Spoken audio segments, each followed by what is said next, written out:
तू आता है सीने में जब जब सांसें भरती हूँ বিশ্বাসঘাতক। तेरे কেমনে পারলি তুই আমার ভালোবাসার মানুষকে বিয়ে করতে? তোর লজ্জা করলো না? বন্ধু এইসব তুই কি কইতাছস? আগে পুরো ঘটনাটা শুন, তারপর বুঝতে পারবি। কোনো কথা শুনতে চাই না। আর তুই কি রে? তোর থেকে বড় বেমান তো হয়। এই তুই কেমনে পারলি আমার ছেড়ে ওরে বিয়ে করতে? রনি, তোর মুখে যাই কিছু তো তাই কইতাছ। তুই জানো রাজু যদি আমার বিয়ে না করতো আমি বেঁচে বেঁচে থাকতাম না। মরে দেখি বললি না কেন তুই? হ্যাঁ, আমি তো ভাবছিলাম তুই মরে গেল আমার সারা কারো বিয়ে করবি না। আরে এখন দেখি বিয়ে করে বাচ্চা নিয়ে।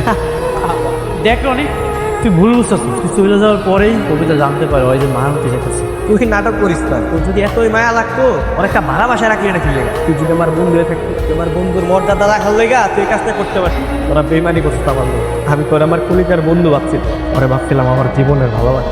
রনি, তুই ভুল বুঝতেছ। রাজু যা কইতেছে সব সত্যি কইতেছে। রাজু আমার মর্যাদা রাখার লাগি আমার বিয়ে করছে।